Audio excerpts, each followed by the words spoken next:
Hey everybody, it's Melanie again. I'm coming at you with episode number 4 of how to deal with negative body image. And today we're going to talk about accepting your body.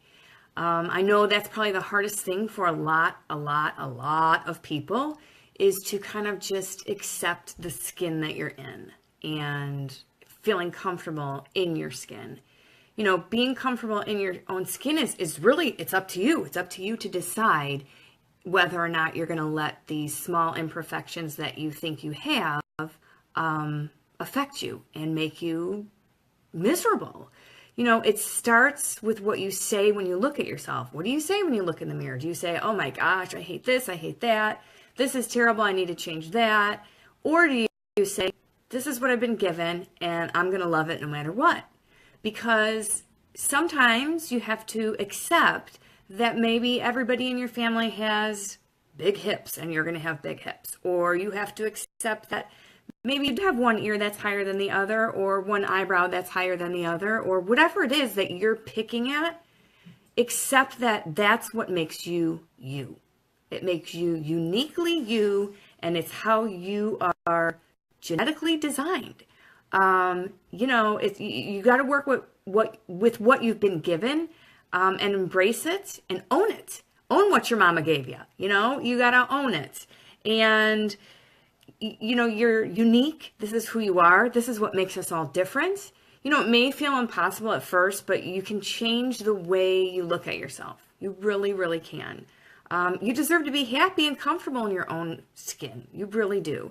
And, you know, a lot of people are like, well, I can change this and I can change that. And, you know, if it's weight that you feel that you need to change or whatever it is, don't hate yourself because of it. Accept that this is where you are right now and love yourself enough to make a healthy change or whatever it is that you're changing, and love yourself through the process.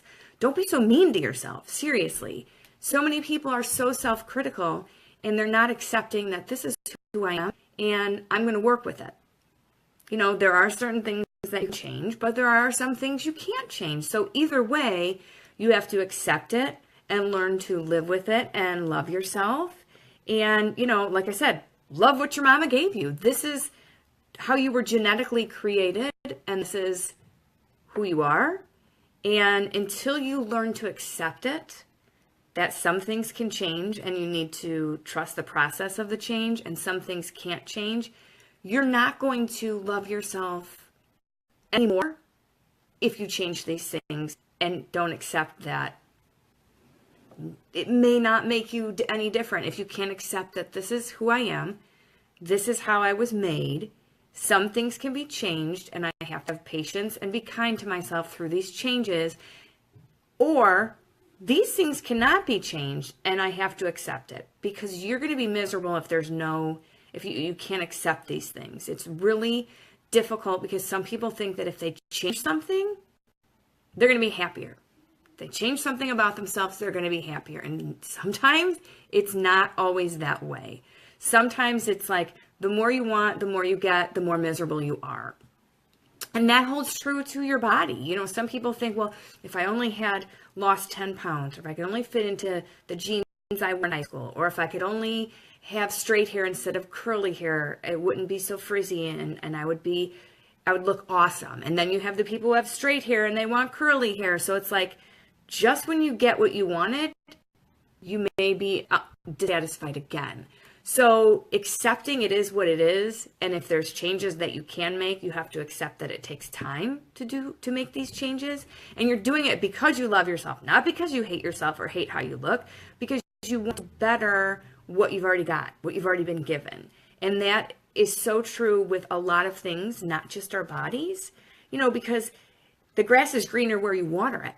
So take care of what you got, what you've been given, and accept what it is and love it, because your body is your home. You know, you can say my body is my temple or whatever you want to say, but your home is where your heart is, and you should feel at home in your body, feel comfortable in your skin, and love yourself. I know that I say this over and over again, and people don't think that they should be allowed to love themselves or that it's wrong. Or quit comparing yourself to others. Quit wanting to look or be like someone else, and be like you, because you're the only one that can be you. So you better be the best at it. that's pretty much all I've got for you today, because sometimes accepting something and realizing whether or not it's worth changing or can be changed or can't be changed is step number one. Even though this was episode 4, sometimes accepting it is step number 1. And I put them in order for a certain reason. So, we've rewired our brains, we've changed our thoughts, and now we're accepting the positive thoughts at all. So turn it from negative into positive and accept that you are who you are. We're all human. And you should love yourself no matter what. And you should love yourself through it all. Okay? So accept it. Know your body. This is what it is. And you will find yourself at the end of the day, beginning of the day, whatever it is, when you're practicing these rituals, you will find yourself so much more at ease, and so much more at ease with yourself and more comfortable in your own skin. So acceptance is number 1 in my book. So accept that some things cannot be changed, and you're going to love yourself through it. So you guys have a great day. Thank you for getting on, and I will see you in the next episode. Bye.